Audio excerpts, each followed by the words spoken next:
Wisconsin is going back to work.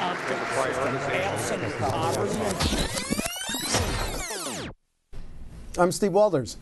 And I'm J.R. Ross. This is Rewind, WisconsinEye summary of the week in the Capitol. It was the week Governor Walker pulled on his economic cheerleader suit and tried to distance himself from the release of thousands of pages of emails and court records. And let's just talk about where he was. He opened a Hy-Vee store in Fitchburg on Monday.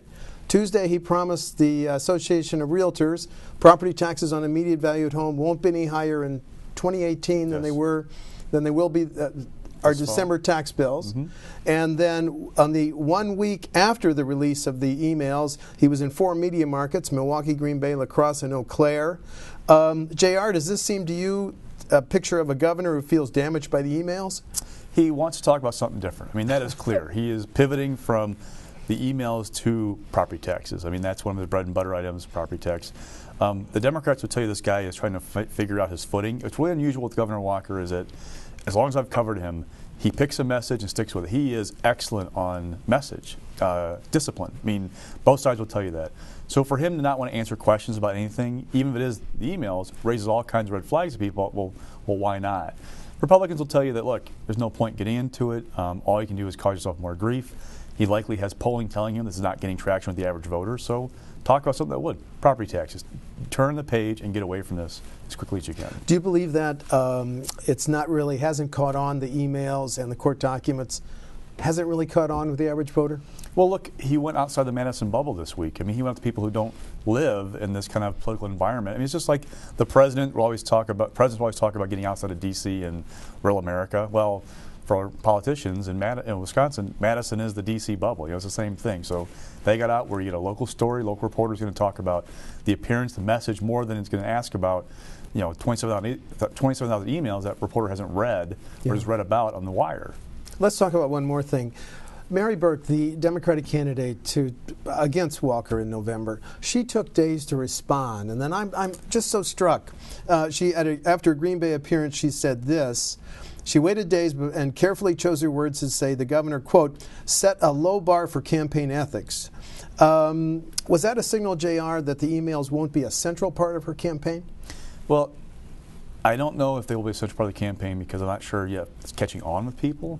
What it does kind of suggest from people I've talked to is that for a Mary Burke fan, this is the Burke you're going to get as a governor. She is a measured person who will kind of take some time, study the issue, and give you a smart response because she's a business person. Other Democrats I've talked to are kind of disappointed because it was a softball essentially. Take a big swing and knock it out of the park. It's pretty easy to do.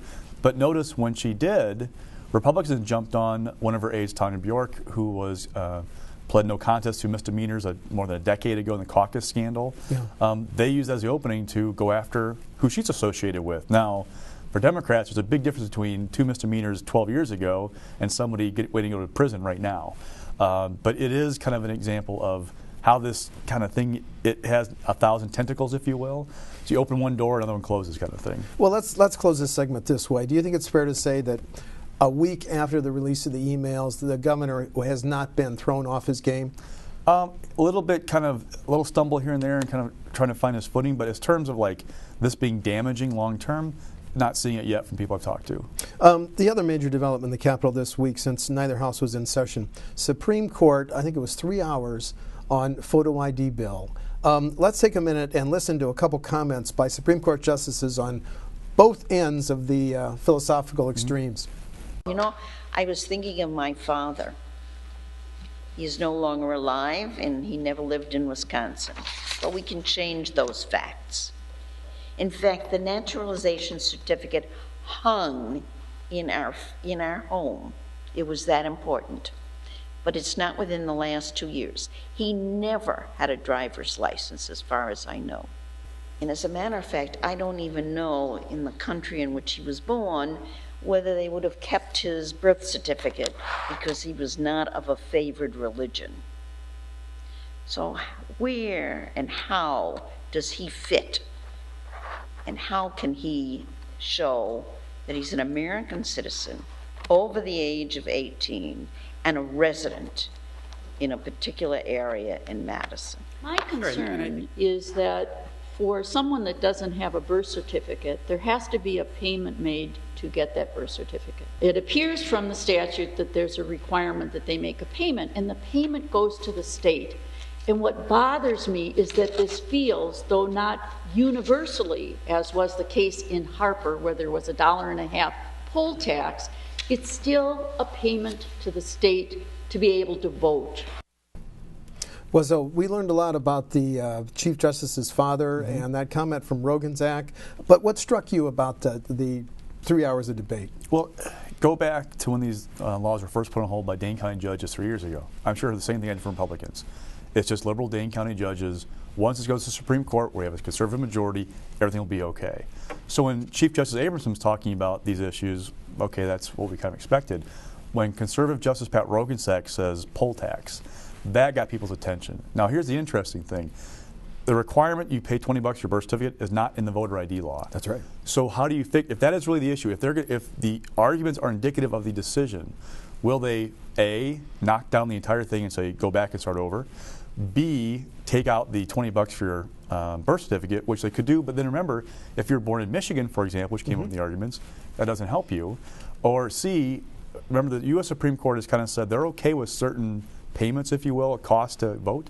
So they say, look, we don't like this, but the Supreme Court has already ruled saying part of this is okay, so we're going to leave it in place. So I mean, it's a huge issue for them to figure out. Even Prosser at one point questioned the process, having to go back to Appleton, and another justice said, well, if you make people wait 2 to 4 hours and go to 2 different offices, do you think the Supreme Court could throw this law out? Very possible, but remember that Justice Galen also said don't inflate inconvenience for imposing or a burden on the right to vote. That's a good point. There's still a little bit of a question there, but yeah, I mean, it looks like they're kind of open to the change right now. That's fascinating. And we also have no idea when federal judge Lynn Edelman is going to rule on his. I would bet money, though, that he would wait till after the Supreme Court goes. Then you just might see something from him after that. Okay. Also interesting this week, you guys reported it. WEAC and AFT are taking a year to decide whether to marry. Mm-hmm. Why? A couple issues have popped up in the process, dues for one, and how this thing is going to look, the organization. I mean, you are talking about merging what was once one very powerful and one fairly powerful union into one entity. Right. Now that they've been basically neutered by Act 10. So how is that going to work? I mean, it is kind of a complicated process, but this is almost a marriage of necessity. I mean, the money isn't there anymore for public employee unions after Act 10, so they need to combine resources. So in talking to folks this week, they think it's going to happen eventually. It may be just some growing pains right now before they get to the They final got to figure out who will have the ultimate power, who will run it, things like that. That was intriguing. Okay, time for the WisPolitics stock picks. Rising. Janice Ringhan, lawmaker from Evansville, Wisconsin, Democrat. She now has a clear path to becoming the next state senator from the 15th district. Tim Cullen's retiring. Mm-hmm. Andy Jorgensen this week had been thinking about running in that primary as well. Said no. Very Democratic seat. Janice is kind of her race to lose right now from people I talked to. She's rising. Yeah. Mixed. The voter ID law. I mean, just what we're talking about. That whole thing of the expectation. Well, the justice will fix. The conservatives will fix this on the court. But now it's not a settled deal. Another interesting aspect of that is I talked to Scott Fitzgerald last week, the Senate Majority Leader. Remember that voter ID fix the Assembly did? Yes. Fitch said, no way, we're taking it up.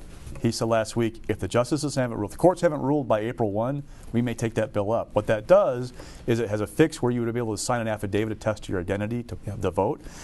I think they're realizing that we want this in place come November, and we might have to take something up. That fix is essentially the Indiana law that's been approved by the federal judge, hasn't it?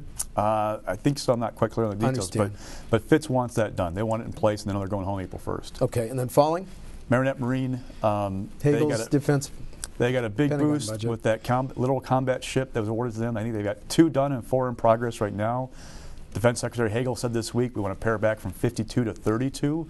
Now the big test is you have lawmakers in Wisconsin and Alabama where the other ships are also being built. How much sway do they have to try and bring this back?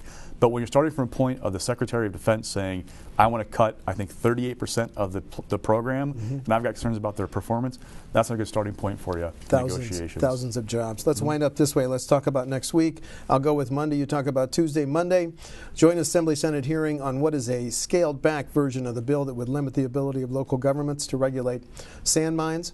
They've changed it dramatically. That happens on Monday. WisconsinEye will have a newsmakers interview with Milwaukee Mayor Barrett on Monday.